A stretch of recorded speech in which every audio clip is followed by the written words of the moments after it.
Okay.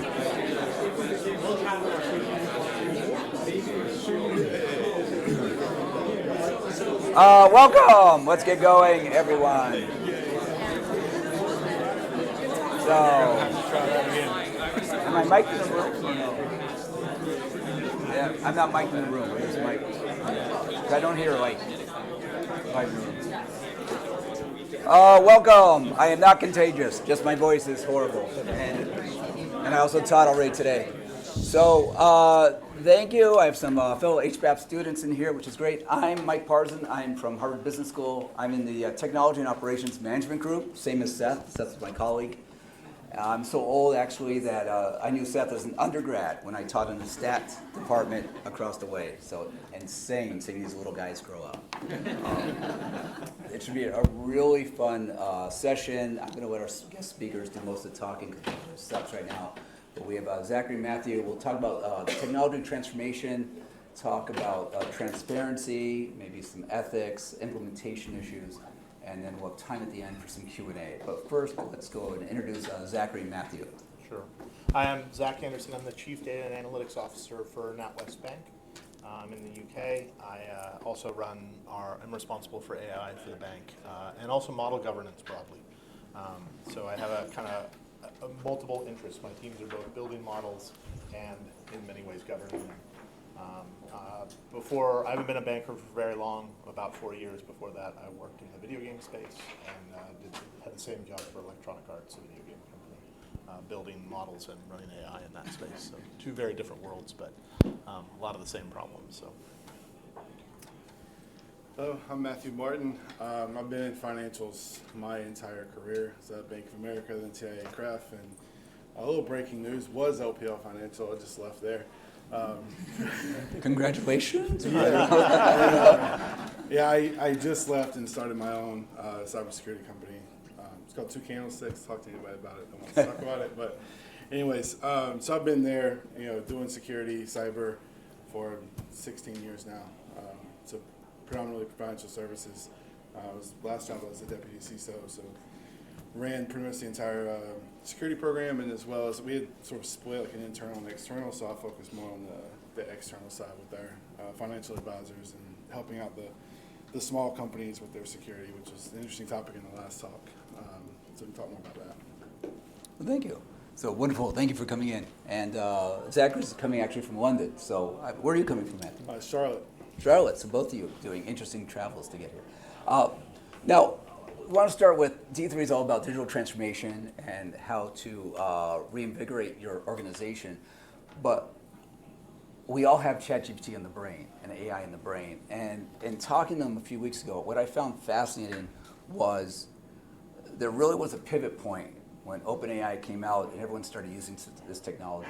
And even with our students on campus, that was just a game changer. You can almost point to the day, almost point to the hour when you saw that. So I think the first question for both of you is, and I know both of you almost remember the day when this happened, but when you're running technology at these companies, what's it like when a game changer like ChatGPT comes out? And what are security issues, your usage issues? Do you block it immediately? What was that like that week when you just saw demand increase so quickly? So I'll start. I remember two distinct events. The first event was when I learned about it for the first time. Right? I remember going to I was at a private equity event, and one of the speakers was talking about Gen AI. I was like, what in the world is this thing? And my head started spinning. Like, how in the world am I going to secure this? How do I control what people are going to put into it, where it goes, all of this, right? And so I started working on it, started trying to get my head around it. Then I very, very specifically remember the day that ChatGPT specifically hit Twitter and just exploded. And then we looked, and we had thousands of our employees using it, literally overnight, just boom. And did you block it immediately? It was a couple days. It was a few days. We blocked it, mainly because we just didn't have any idea how to control it. And we had to just sort of stop whatever bleeding there was, because not only did we not know how to put the controls around it, we didn't know what we were trying to control. Right? So we had no idea what people were using it for, what they were putting into it, what they were getting out of it. was somebody using it for a key business process and we had no clue, and if we block it now, all of a sudden something's not working for our customers. So the first thing we did was go research it, go look at our logs and say, how are people actually using this thing? So we found there was a handful of people that were using it exponentially more than everybody else, right? You're sort of super users, early adopters. So we go pull those into a room. They all thought they were about to get fired. So it was a little bit of like, hey, it's okay. We're just trying to learn. Were you keyboard tracking? Did you actually know what they were typing into it? We knew what they were. So the way we had our control set up, we know they went there. We know they did something. We don't know exactly what they did. Okay. Because that wasn't a threat vector for us at that point, right? And so now we know, right? Now we know exactly what goes in there. But at the time, what we're trying to figure out, what we learned, honestly, more than anything else, people were using it as a substitute for Google. That was the number one use case that people were using it for. Number two was just helping them write like emails, like thank you emails or invites to events or whatever, like basics of marketing stuff. And there was some stuff where people were trying to improve their coding and we're like, hey, stop that, right? So what we ended up doing was we ended up blocking it overall, but then we had a very small group in our innovation team and some people from our security team and key people, and those people became the ones that could use it, and we would source use cases from around the business and then go test it while we worked on trying to come up with a sort of test bed that normal people could use. But that was the sort of day 1 through 4, and I very clear it was a chaotic day. Now, is it a dynamic IT policy where, let's say a new Google comes out or a new website, did you have a policy in place where employees can't use it, or do you just have to be reactive to what's going on? We're very reactive, because there were so many that came out, and eventually you just kind of, you give up trying to play whack-a-mole, and you've got to figure out, like, how do you build a policy to educate people on how to use it the right way. Yeah, right? I'd say our model is a lot of similarities in that. We were already using LLMs in the bank by the time ChatGPT came out, but they were in a data science team, and we really hadn't contemplated what a broad usage like that would So it was look like. sandboxed, essentially. So we were sandboxed, and we had the open source LLMs that were BERT and some other things that we were playing around with, and actually looking at early use cases. But when ChatGPT came out, our immediate response was to ban it and to block all the websites on it. And but then we kind of took to a similar response in that we pretty quickly set up a sandbox outside in a secure environment, but outside of our perimeter, so no customer data could go into it, and they couldn't transfer things out of our perimeter into it. And then started kind of growing that sandbox so people could use it, and we did that in conjunction with OpenAI and the Azure team at Microsoft. Now, you made videos, I think? Yeah, so then, but the thing that we were actually quite worried about was even our colleagues. We could see the same usage patterns that you were describing. And what we were worried about was not just people putting their bank data in, putting our customers' data into it, but actually putting their own data into it. We have 70,000 employees, and we didn't want them losing their personal data either. So we pretty quickly started doing training videos, and obviously we wrote a policy, but we built a lot of training around it to try to educate people on, like, here's the threat to you using it, and also to the bank using it. And so we did a lot of education around that, trying to just get people up to speed on what it is and how they're using it. And it's one of the things that's amazing to me in my career of working in AI and trying to use AI in businesses. Like, our frontline staff on the call centers and in the branches is more excited about this than anything I've ever seen, which is really different. Like, most of the time AI is a threat to people, and this is in some ways, but they're actually much more interested in it, want to take education in it. We've made our education, so we use Data Camp for education on the data side, and they have some nice Gen AI training, prompt engineering and things, and we've made that available to everybody in the bank. And we have some really interesting take-up numbers on it from people you wouldn't necessarily expect that would have never historically been interested in AI. Wait, that's the first time. So you're actually commercially, I'm a big fan of Data Camp. Yeah. So you have, who goes through Data Camp? Or you just make it available to anyone? Data Camp is available to anybody in the bank. And actually some of our outside suppliers and communities also. So we have a big... Not for DS training, but for Gen AI, or for anything. Actually for anything in Data Camp. But the Gen AI stuff has a lot of take-up. That's So- fascinating. So it's our view that we want to we kind of have a general policy that we want to retrain people to the jobs of the future, and data and engineering and data science and all of these things are future forward jobs, and so we make that available to all colleagues in the bank and have paths to, we do a lot of retraining. In fact, we're taking about 30 people out of the front line, so in branches and call centers, and making them data scientists and data engineers a year by Wow. going through training programs like that. That's That's before Gen AI, but so it just fit with our ethos to train people on it, both for their own good, but also for the benefit of, obviously we don't want customer data going into Gen AI and then becoming part of the kind of quasi-public record that is a LLM. So is there a new policy out now that everyone's aware of? So we have a clear policy around putting different levels of security information inside of Gen AI, and then now we actually have models and going into production using Gen AI, but we've brought OpenAI fully into our security perimeter, have our own versions running, similarly with Bedrock and Titan and Google's tools, so that we have they're within our perimeter, they're not self-learning, they're not referencing back to the publicly available ones, so we can do more with it now. Now, have you seen, you're in England, regulatory issues with a bank using GPT? We haven't seen regulatory issues yet. Obviously, there's the existing model management rules and AI rules, and a white paper out of the English government that's come out of the regulators, and then obviously you have the EU who's put in their rules, and so we're tracking all of those. We think we're compliant with all of those already, even though none of them are law yet. We've done a lot of investment before LLMs, but in the NLP space and in other AI spaces where we've been building our controls and explainability into the pipelines of our tool building processes. So if you're building a model, then the explainability using SHAP, and we actually have a publicly available paper on how we do our explainability, is built into the pipeline. So every model that's built has explainability built into it, has bias checks built into it, has saving and controls of the data that we're used to train it. So we build that as part of our overall model ops or machine learning ops, whatever the phrases you want to use today. I'm going to email you for that, because Yeah, I'm happy to. I just taught my data science for managers class about Oh. 2 hours ago, next door, and we were talking about explainability. Also, one thing Zachery said was education. My colleague Yav Bashanoff, who was going to be here, couldn't make it today. He's got a new HBR article out this month on implementing AI in the workforce, and he has an acronym called EAT, E-A-T, which stands for education, automation, and trust. And that's how you get these things. You need to educate everyone. You automate to help people use new processes. You make it easy to switch, and they have to have trust in the system. And so it's interesting that you're talking about education a lot.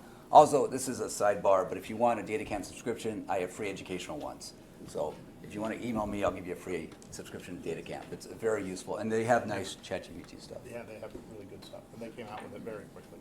Very quickly. So let's talk about ML AI success stories. Both of you have been using ML AI for a long time, even at EA. Yeah, definitely at EA. Yeah. And then you've been implementing AI solutions For a couple of years. Yeah. for a couple years. So what, have you had failures as well as success? Lots of failures. I think you're constantly going to fail to learn, right? I mean, if you're not failing, you're not really trying hard enough. Was it that, they say, I forget what they say, we'll make up a number, 70% of data science projects go to fail, they don't get implemented. That sounds about right. Yeah, for some various reason, right? But I think one of the more successful ones I'll talk about is one more recent. It was with Gen AI, and we basically built it's just a chat bot really that integrated into Slack, and it was to do level 1 security incident response work.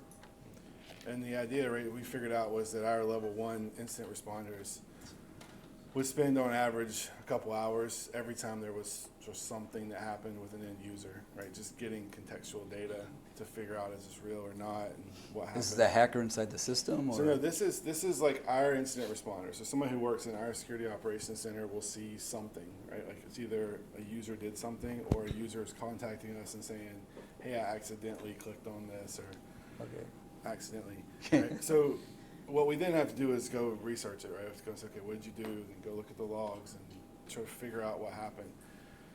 So that, like I said, it take a couple hours 2 or 3 hours for them to like just get that context. And so what we did was, well, what happens if we could build a chat bot for an end user to just say, hey, I did this, or I have a question. So we built this where they could reference all of our internal policies and ask it questions. But what happens is they can say, hey, I got this email. And then their bot would come back and say, tell me about it. What was it? What did you do? You go through that process, it'll automatically create a ticket in our ticketing system so our instant responders can see it.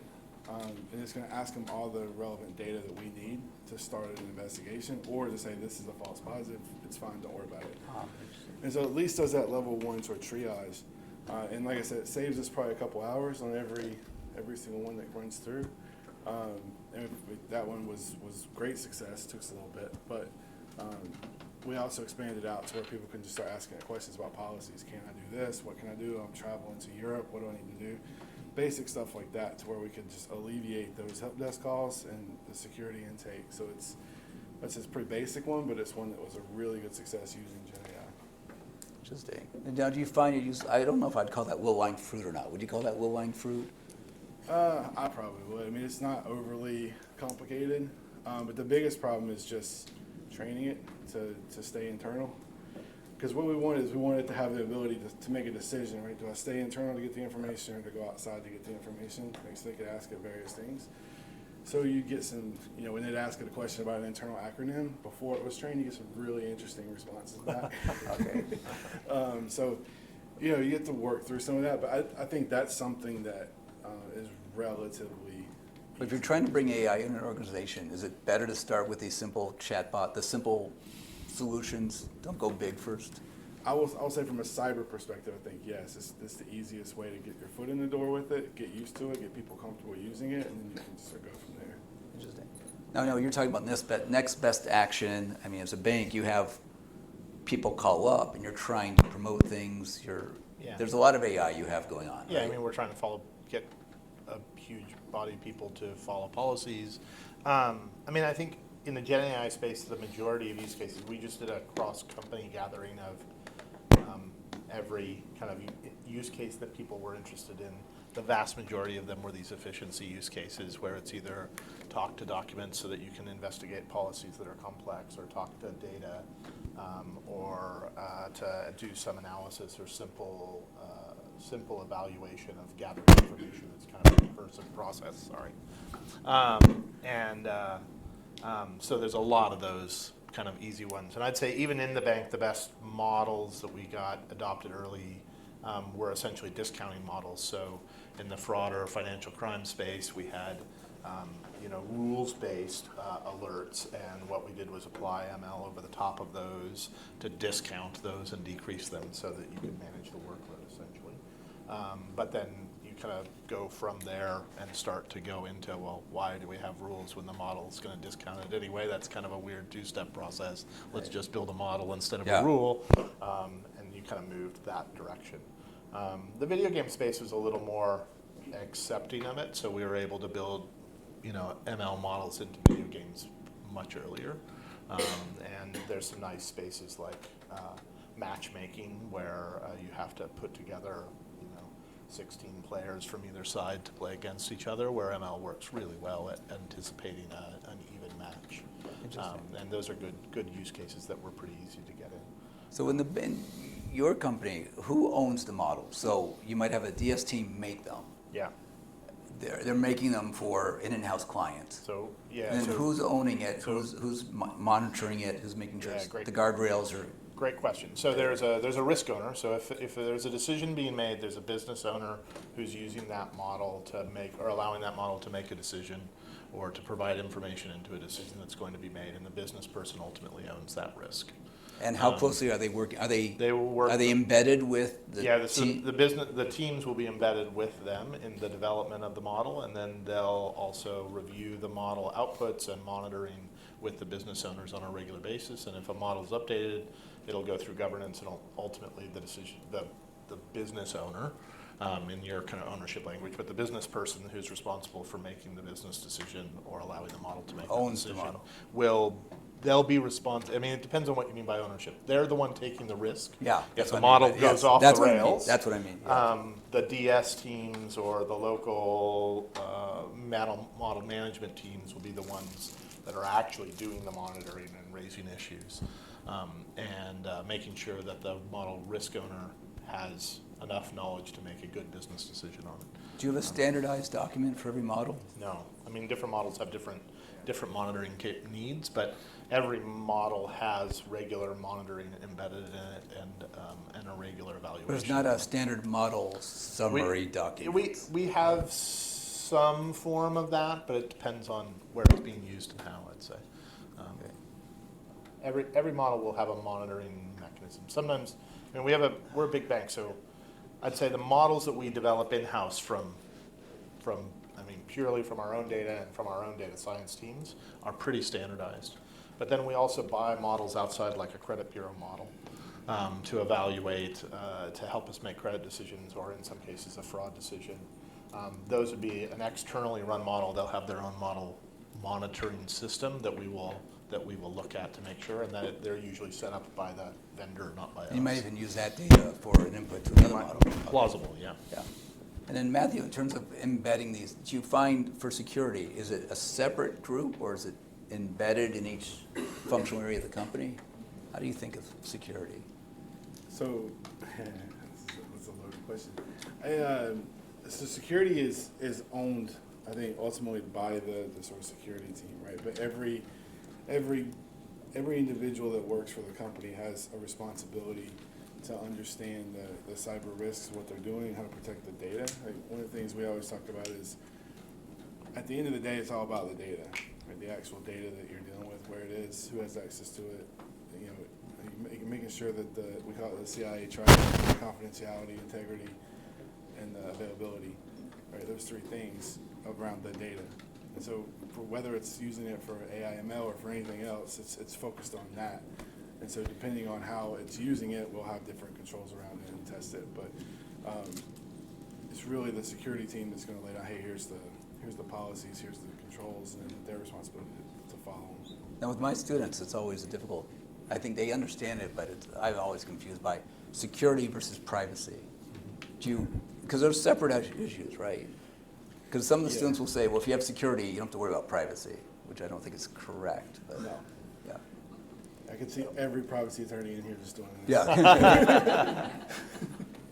So what's your biggest, they go hand in hand? Or I'd say they go hand in hand. Like, everywhere I've been, one of my closest friends at that organization has been the CPO. We always have to work really, really close with the privacy office for various reasons, to understand laws and requirements and all those things. So we're going to build our security controls with that in mind too, right? So just understanding what needs to get done. Like, for example, when we were at LPL, when CCPA came out, like, we were sitting in the privacy office every day going, okay, what do we have to do? Help us understand what this is, what the requirements are, so that we can build the right control set around it. So are they usually two different groups? And like, are they? I would say in most larger enterprises, they're going to be two separate groups. Sometimes you'll see them together, but most of the time they're separate. Yeah, we're separate. And in our world, they tend to come in slightly different parts of the, say, model building development cycle, if we want to use that as a workflow.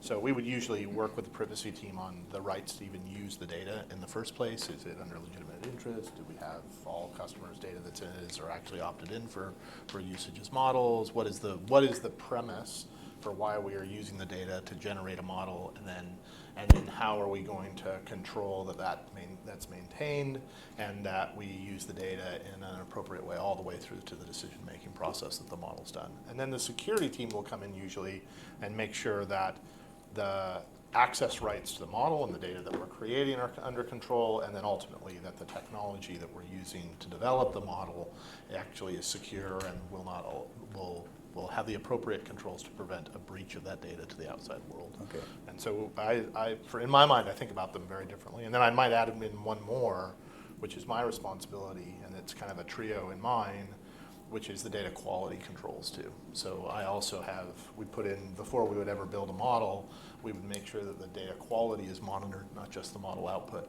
So all the input data we know is within the expectations of the model, but is also within the expectations of the decision maker, so that we're monitoring the model or the data quality as input to the And that model. goes into also worrying about bias, worrying about fairness. Absolutely. So it's not just the model itself, but it's the data The data coming into it too. representative Yeah. and good data And, going in. you know, I mean, in COVID, we took a number of models out of production because consumer behavior changed so much. The predictions were bad, but actually we'd also the training data sets were shifting. The data that we were getting coming into the models were so far away from the training data sets, even though the predictions were good, we actually felt like we were outside of our comfort zone on what we were predicting, because while the predictions were okay, we'd never actually trained on that type of data before.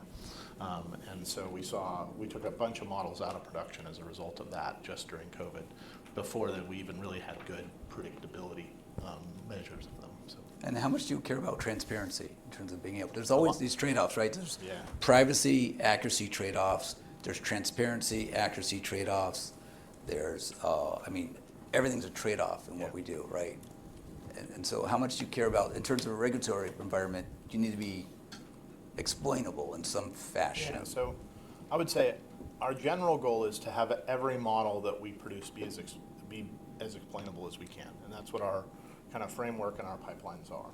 That said, some models, if we're making a credit decision, that has to be very, very explainable, reproducible. Every time I put in that set of inputs, I will get out exactly the same thing. Because you're Europe, or because that's just true policy? here too. I mean, look at the Apple Card, Yeah.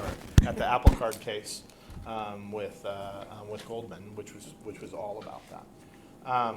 But then we might have a model that I think of something innocuous, but all I'm coming up with in my mind off the top of my head is things that actually need explainability. But we might have a model that is, I don't know, routing the elevators in the building better.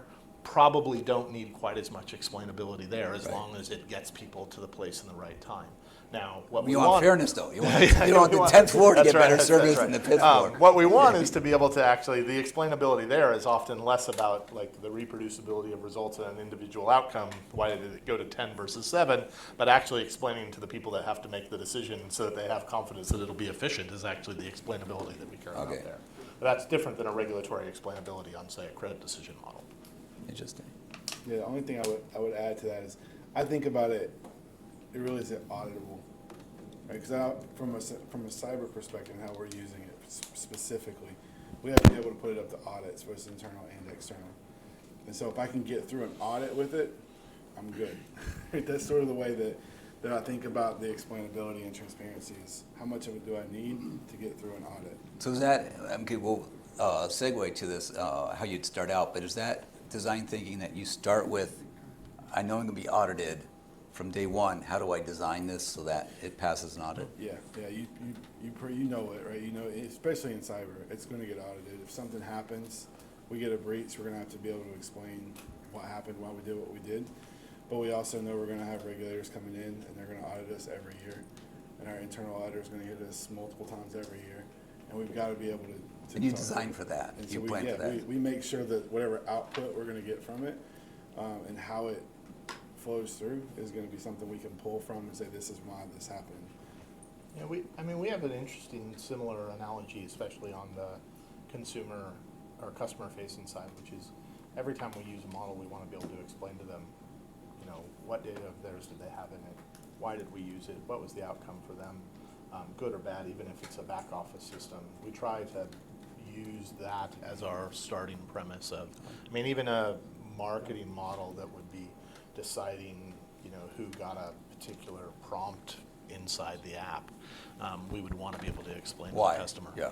As a starting premise, and I think that's a good, it's kind of for us, it's very similar to our code that we have called a yes check inside the bank for ethics.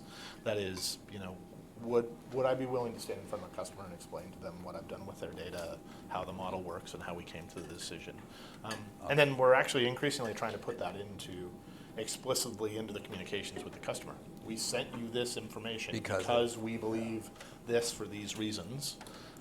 is the more we can do that, I think it even builds more trust and, avoids creepiness and a bunch of the other things, but also just gives the transparency to people on how you're making decisions. Interesting. So how would a company, so say someone's sitting here, they want to harness the power of AI, they want to harness the power of ML, it's sexy, everyone's doing it now. I don't think everybody's doing it, by the way.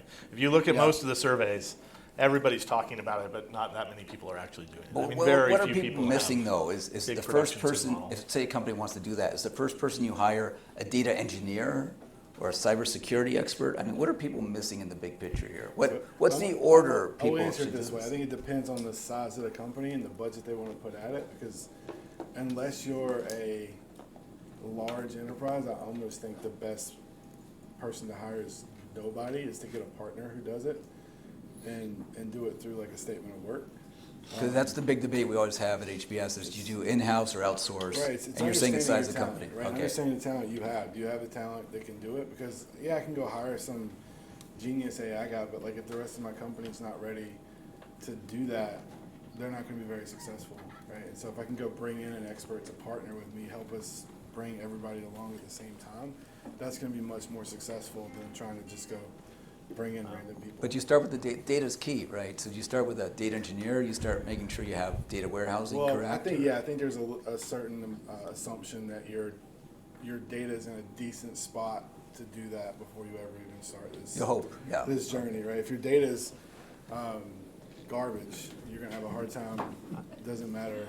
I don't know. I mean, when we hold up these models to like what we do in a bank with thousands of data scientists and engineers, yes, but I mean, I'd say I've lived in two worlds. In the gaming space, I would have never hired I worked in 15 years for EA. I don't think I ever hired an external consultant in one instance over 15 years. But you were a software company. But we're right? a software company, Yeah. so we built things with what we did. So if I wanted to build an AI model, I hired a data scientist and I grabbed an engineer and we sat down and we built something. And of course we did have a CPO. I mean, we were a big enough company, we had a CPO, and we did think about a lot of these things when we were doing that. But If you were a manufacturing company. no, that's right. But Okay. I think, I don't know, I mean, my gut is still, when I talk to people starting an analytics group or starting a small company, I'd say, hire somebody and dig in and see what you can create. Do you think there's more ownership if better it's to do in-house? that. Yeah, I think so. Because if I it's think- if you outsource, you might just ignore it, right? Yeah, and I think you gotta, I don't know, I think you can over-invest and, I mean, I joked for a long time that every time you hired an external consultant, the first thing they did was want to build you a churn model and then tell you to go Yeah. give your customers discounts based on the churn model Right. so they wouldn't churn. And that was the biggest flaw of the last 15 years of marketing. And so I think, I don't really need external consultants to do that. There's great academic papers. There's great people coming out of good schools. Go hire them, bring them in, teach them the business, and build something interesting and see what you learn. Now I hire a lot of consultants in banking, so I have to be careful. I do use them, so. I do think there's a difference too, like between consultants versus partners. Yeah. And I want to be very clear about that. Right? It's not going to. I don't want to name any names, but it's not going to the big boys and bringing in these, people are just going to write papers and stuff like that. That's not what you want. You want somebody who's going to actually be a partner with you to build and grow together. Also, yeah, because if you want to transform your company, if you actually want to enact change, it has to be a partner or it has to be in-house. It's not going to be a I paid don't think consultant. you're going to enact change without building up some. Yeah. I mean, part of the work we've been doing with Gen AI and why we were using LLMs even before ChatGPT came out was because we were trying to build up, we believed that world was going to have an impact and we wanted to run experiments and to learn on our own. And that informs, I mean, we are working with partners on AI. Publicly we have a big partnership with AWS in particular. But we want our own knowledge too. And I think if you don't have your own knowledge, it's very hard to evaluate outside partners. It's very hard to even match it to your expectations. I mean, there's a ton of, we talk about these as sciences, but there's a ton of art in building a model. And you're making lots of choices. And if those choices fit with your company and with your ethics and your customers, then you're going to have a much more likelihood of success than if you pick up something that somebody brought in from outside and drop it into your world. Is my kind of general feeling. And so even when we're working with partners now, one of the reasons we work with Amazon a lot is just because, two engineers in a room solve problems. An engineer intermediated by somebody else, just makes it harder to solve a problem. So we like working with them because they put their engineers in the room, we put our engineers in the room, we're data scientists, and But you're we embedding start working also. You things. put, Yeah, you put the absolutely. business people in the room too. Yeah, and we also put, usually our scrums will have a business leader, a privacy person, an engineer, marketing, depending on what the actual project is, we'll have a really cross-functional scrum, and that's what actually we do to build programs. Who manages the data science people? Is it the business person, or who do they report to? Okay. They report to me, but they're embedded in the businesses. So it's a hybrid model. Yeah, our model is a hub and spokes Yeah. model, basically, with embedded and dedicated into the business. So sort of like an internal consulting. Yeah, well, And it's come a back. little, I'd say actually, our goal with our spoke teams in particular is that the businesses feel like they work for them. And that's the best compliment that I can have is we got a new retail CEO 2 or 3 years ago, and he came in after he was there 6 months. He said, "Oh, I didn't know that this person worked for you. I thought she worked for me." And I'm like, "That's perfect. That's Right. exactly what I wanted." So Because they feel supported on both yeah, sides that way. exactly. That's right. Interesting. Well, thank you so much. Let's open up the questions. Carmen. Question to Zach. You mentioned you work with AWS, right? So I did a quick search. You work with GCP as well. I'm curious to see your choices for the two clouds and what's BigQuery and Vertex AI. One is SageMaker, assuming you use some of those. What's your why do you choose them versus, for example, Azure, right? OpenAI. Well, I mean, the reality is we have everything in the bank. That's good for you. Good for you. So, IBM. Of course, No, we're a IBM. bank, so do we have mainframe still? Absolutely. Mainframe, gotcha. I like to joke that we have every piece of database technology that's ever been created still operating in the bank. We still program in Fortran and COBOL, and Really? we also use, Have you seen a difference Vertex. in the legal side with IBM contract that it says something like crazy, like they take a full liability with their AI model, which I found that's kind of crazy. with Watson. Exactly. Yeah, Versus the but GCP, Vertex AI, and Yeah, they're all working through different implications in their models right now. Mostly, it's buyer beware is my general feeling right now. There's not a lot of liability in the use of any of these companies. I mean, the most interesting one to me has been Adobe, who's given basically indemnification if you create something using their model, but nobody else has gone that far right now. And certainly, I don't think Google could do that given where they've trained their models on. Titan supposedly has a better, more reproducible, clear training set out of Amazon. They're kind of taking a multi-model strategy. So I think as a big company that's working at a big scale, why would you pick one at this stage? That seems silly. I think you have to be able to move across all of them. I mean, you might pick a cloud, but you can pick a cloud and still, we can actually call OpenAI's API from our SageMaker environment.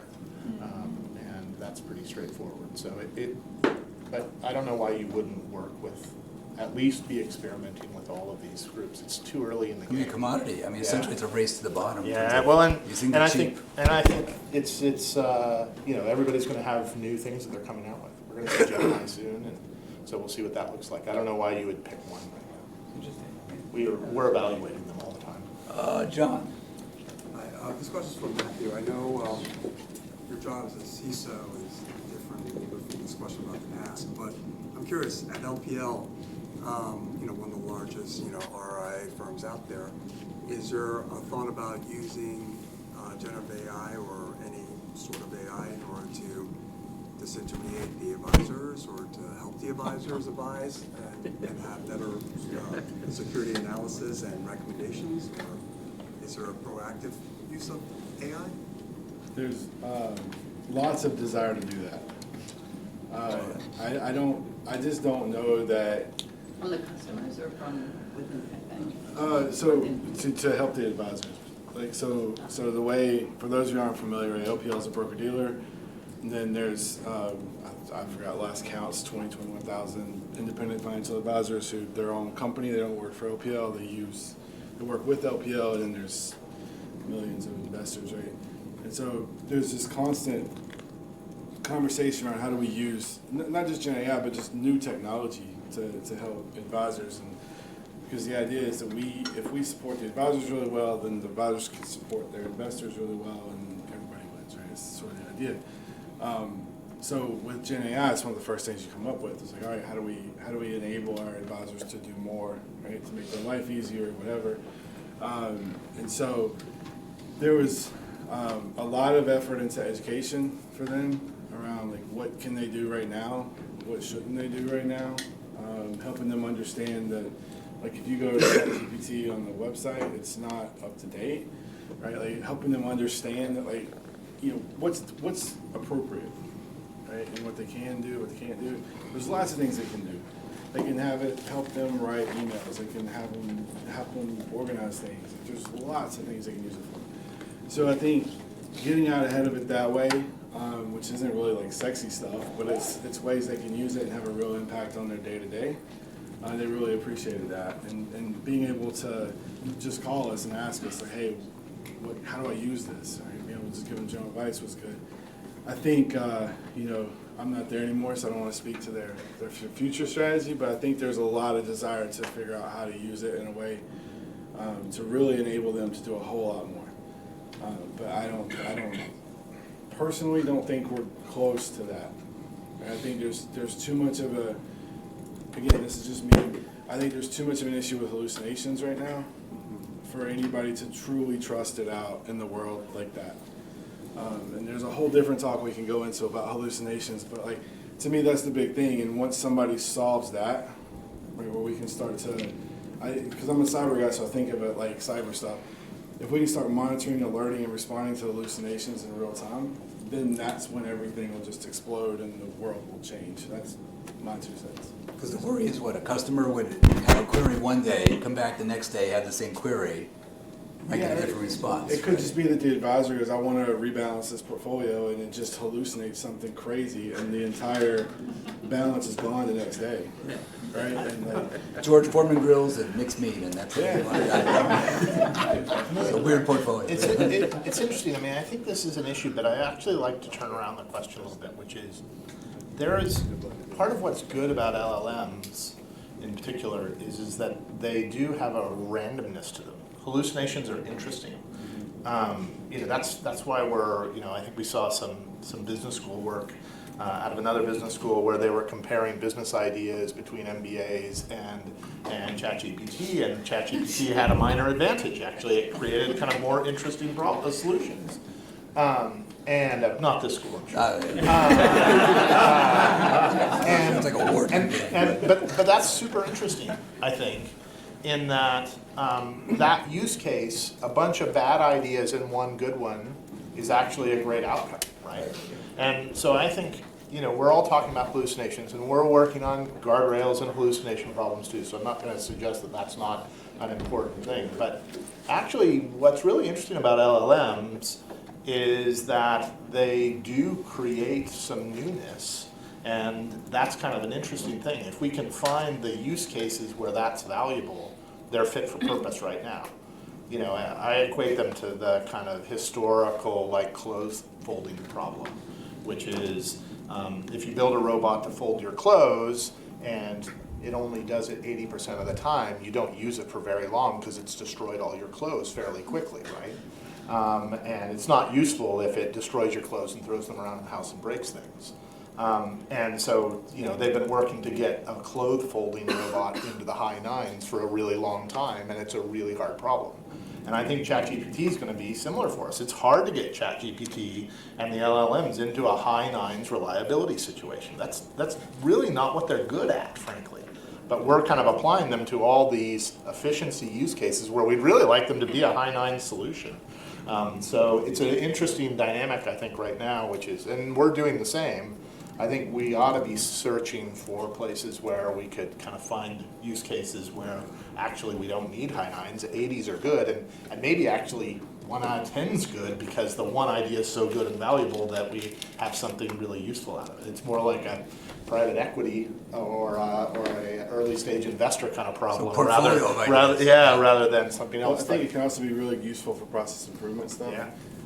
What you're talking about is something that I've been noodling on for a while. Is trying to figure out how to get people to use it more. Is there's really 3 types of hallucinations, right? There's benign ones that are like, who cares, right? Whatever. There's good ones and bad ones, right?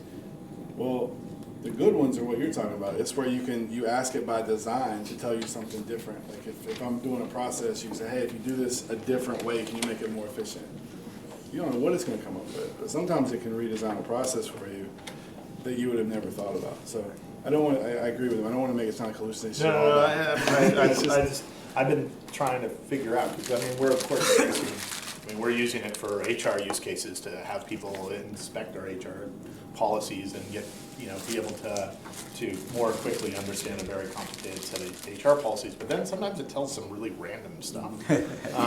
And so we're working like mad to prevent that. Or sometimes it shows a bias and tells people the So do you wrong give it a thing. synthetic employee? And Yeah. say, what would you do with the synthetic employee? That's actually a really nice use case. Is we have been using it to generate test data a lot, which I think is a really nice. Here's a synthetic really customer. simple How would use they case. react Yeah, to? Yeah, Okay. exactly. Or fill in a synthetic customer for test data, which is a nice use case. Any other questions? Ritesh? Yeah. So thanks for the nice insights. So my question is like when you guardrail the ChatGPT, for instance, where you don't allow fine-tune the data from internal use for internal data. Yeah. It's fun to use it, like you can generate email, but what is the business value unless you train your data with the LLM? I mean, I think the most valuable use cases look like RAG use cases to me right now, which is we give it some corpus of knowledge that's complex and difficult for people to get. Like, I mean, the advisor use case is one, right? What is within the law and the company's policies for you to advise somebody on, or an HR person, and then allow that person, not the end customer, but the actual advisor, to be augmented by the AI to make sure that they're either following the policies. This is a really nice use case, I think. Call summarization is a really simple one too. Just think about how many across an organization like LPL, or we have Coots and our investment bank. And our commercial bank, where we have a lot of relationship managers out in the world. They're supposed to document their calls afterwards and put it into the CRM system for both conduct and for a lot of control purposes, but also just to document what the customer talked about. So it's great to have a transcript and do a call summarization, and that goes into the system. We can even then suggest, hey, you didn't mention this policy or this rule or this law or this option. You should have done that. We could write that into the email that they send as follow-up. I think those are great use cases for it. As long as there's still a human in the loop to solve that 20% where it says something wrong. And that's actually the interesting issue, is that we worry about automation versus augmentation. Yeah. And we're still in the augmentation, right? Absolutely. We're not in automation yet. So we don't see that at all. I mean, I maybe mean, with your chatbot, is that full automation, or it goes to augmentation? Yeah, I think the thing is, that it's going to get wrong sometimes, but it's okay in that instance because there's a human that's going to look at it afterwards. So I think it's about finding that balance. It's also how important the problem is, whether it's augmented or automated, right? Right, it's the impact of what happens when it's wrong. Yeah. But I think as soon as you get to the automation, then you're going to want to be in the kind of high nines reliability Oh, space. absolutely, yeah. And that's a different problem. Right? Okay, interesting. Any other, let's see, Brian? When it comes to accountable AI, is the nature of knowledge going to change with the advent of chat, GPT, and large language models at scale? Will there be a pre-2023 knowledge set that's valuable for training in the future because it won't be contaminated by the outputs? I think, let me say, instead of making a grand statement. We're going to call it ChatGPT. Yeah, I am definitely looking at the assets of the firm that even though we're doing RAG and we're doing a little bit of fine tuning, we are not training our own models. But I'm definitely thinking about, like, if I was going to train NatWest chatbot that had a language that followed all our policies and sounded like our agents, then our agent conversations is a great training set, right?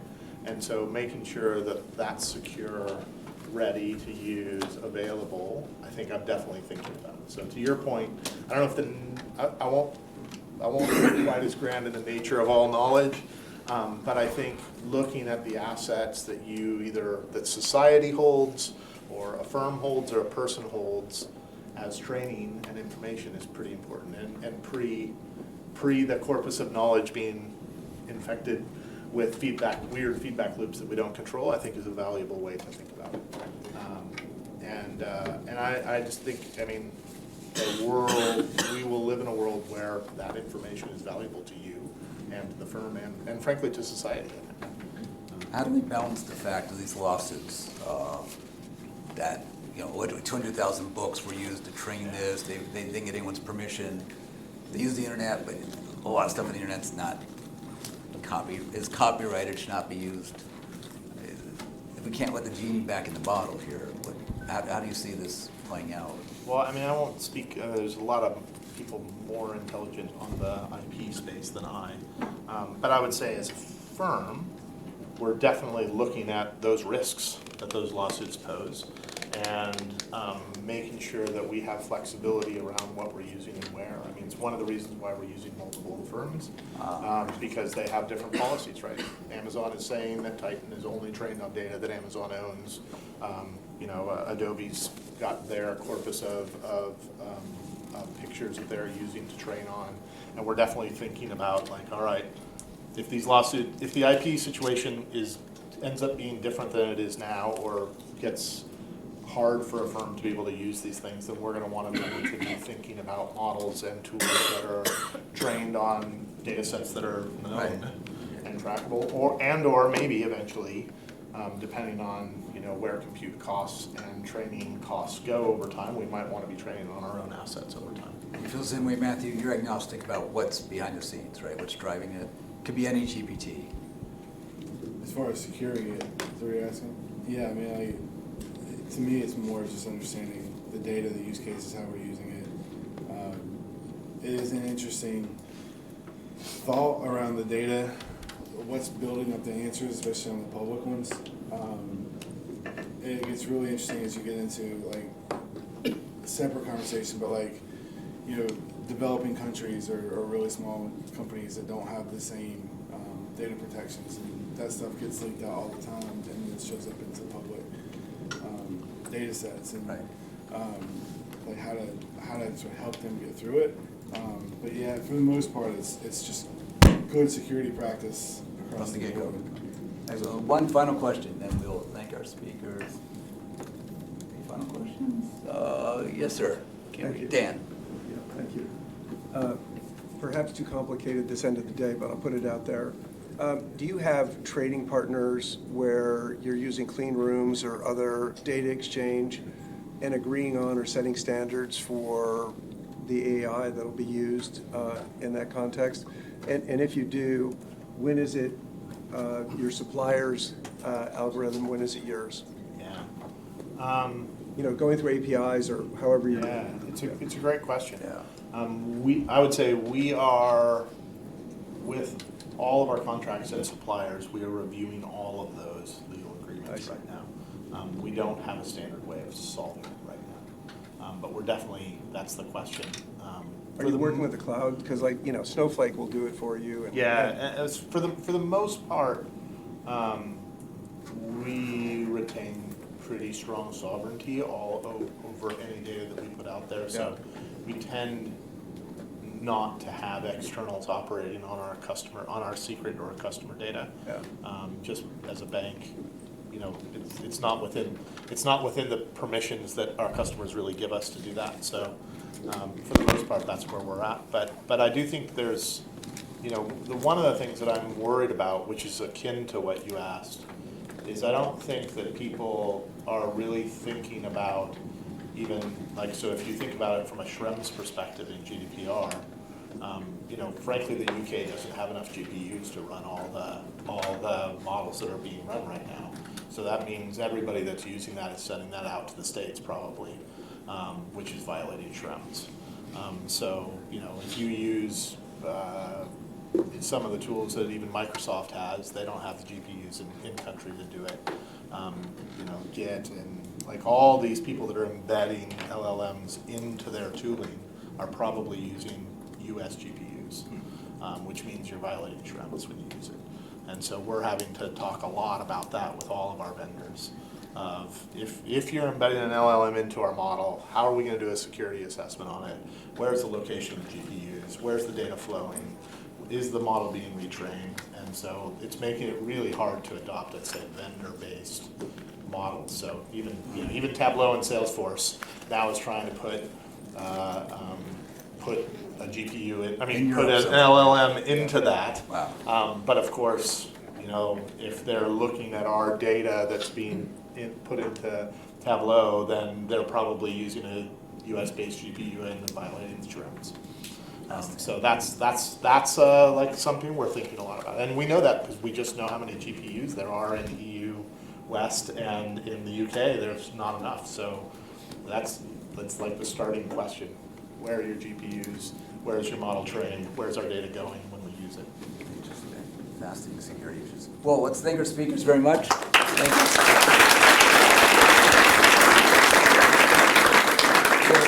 We have a long afternoon. We have great programming for tomorrow. Right now, there's dinner at the Chow Center. Is that correct? Chow, yeah. At Chow? Okay, wonderful. So have a great night, everyone.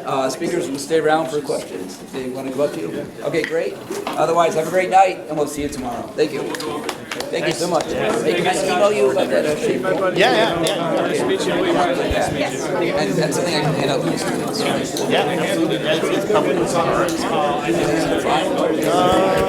I'll send it to you. Okay, I'll email you.